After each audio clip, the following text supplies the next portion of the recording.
Hey guys, what's up? Welcome to Connect with KT. I'm using an awesome program called Anchor. There are a few things that I wanted to tell you guys about why you should choose Anchor if you are interested in starting a podcast. It is free. That is the number one best thing. It's free.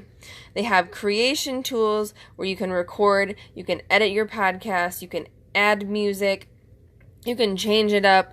You have a trailer that you can add to it, and you can, best of all, is you can do it on your phone, you can do it on your computer, and I personally choose most of the time to do it on my phone. Anchor will distribute your podcast for you so it can be heard on Spotify, Apple Podcasts, and more. And the best part is you can make money from your podcast with no minimum listenership. And it really is the best place and only place to start a podcast.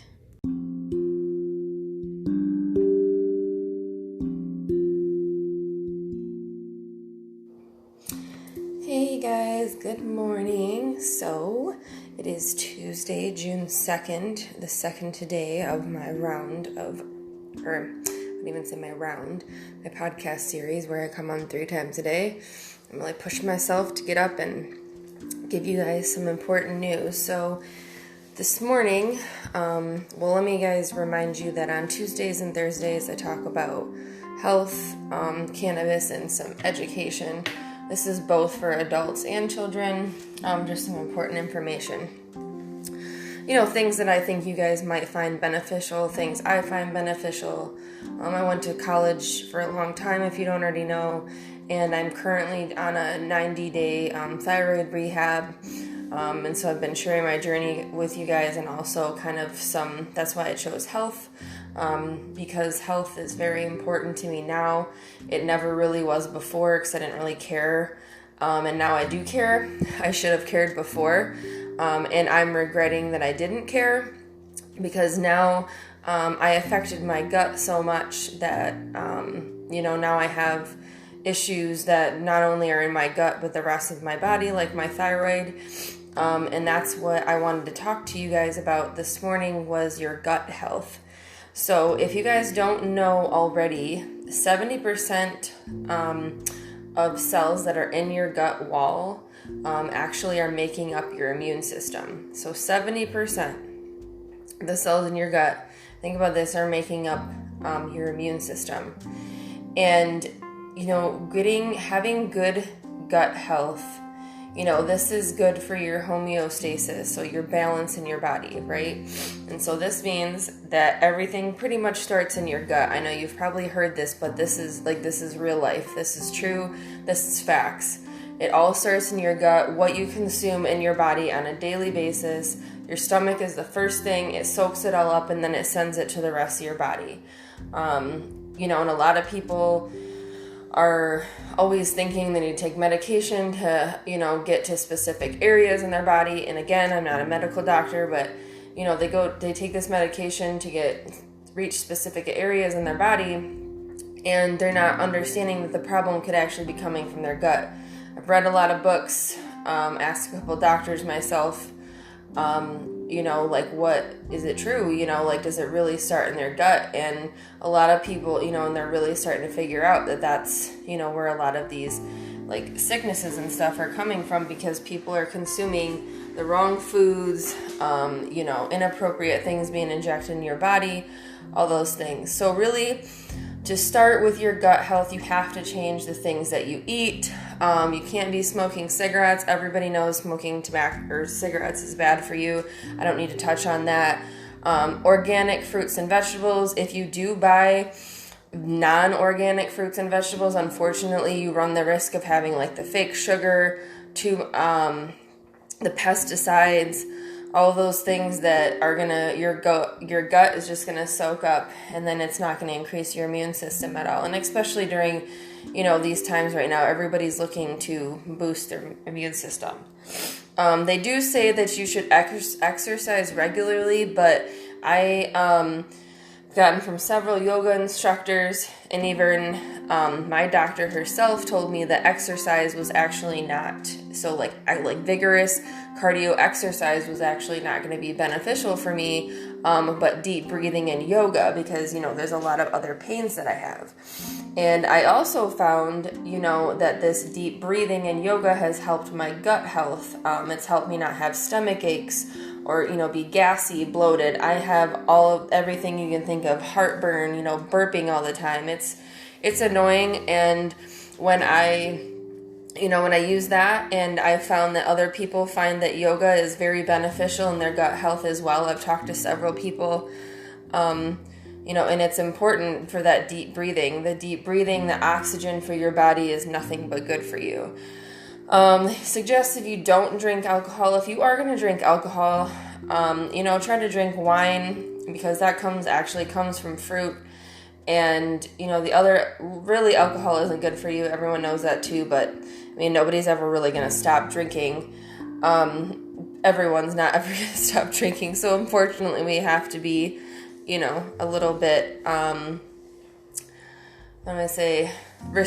we just have to restrict ourselves on how much you drink. Sleep. Obviously, getting, 6 to 8 hours of sleep is very beneficial for, your immune system. And, that makes you feel more alert, obviously. So you have the energy to, get up and do things, and, maybe get up and do some yoga.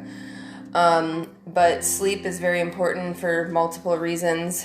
And, when you get sleep, your body kind of rejuvenates. The same thing with intermittent fasting, which is another episode.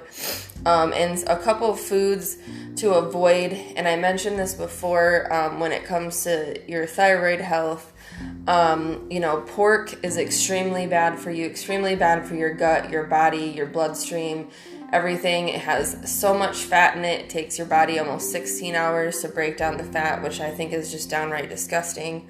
Dairy is actually not good for you if you think about it.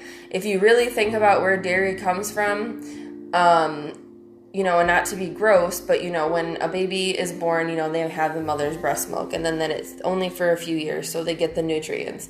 And then you have the same thing with cows and goats and things like that.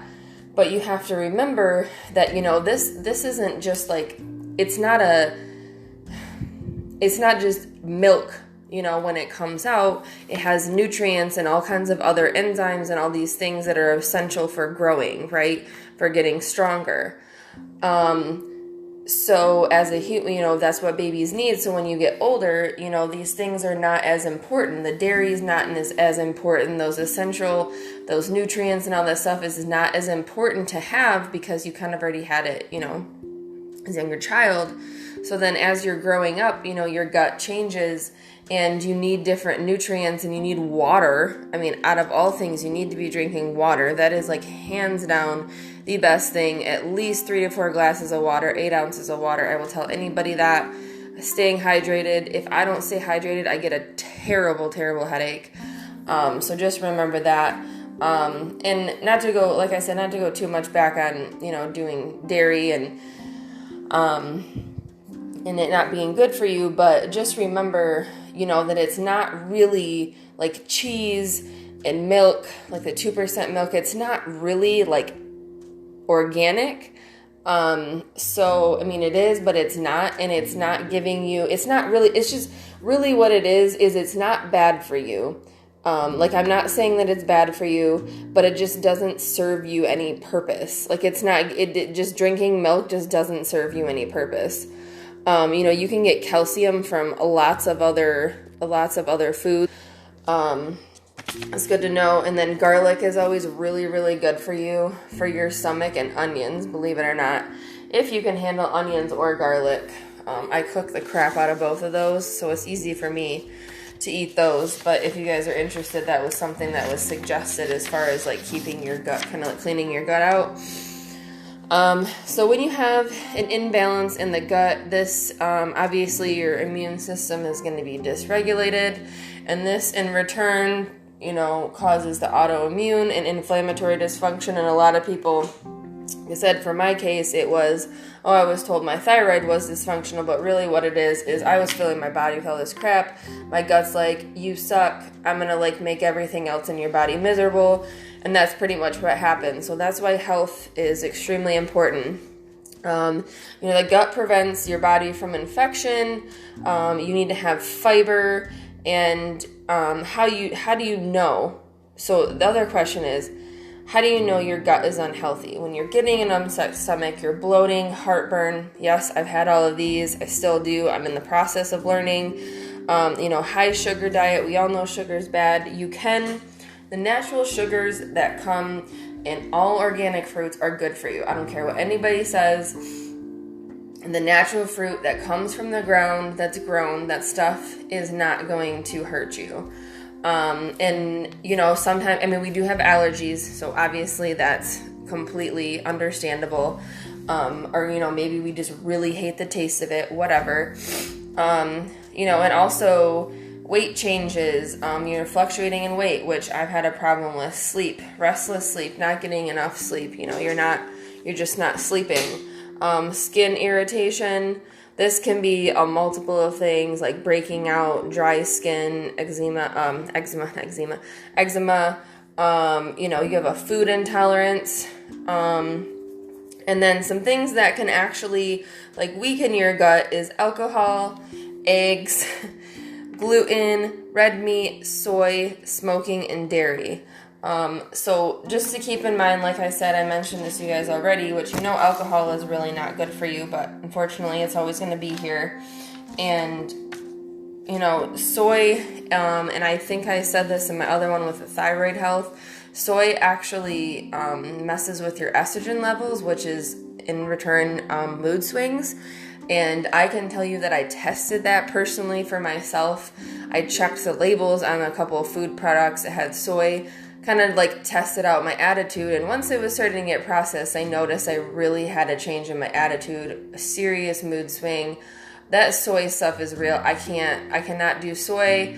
If you can handle taking soy out of your diet, surprisingly, it's in a lot of things, so just be prepared.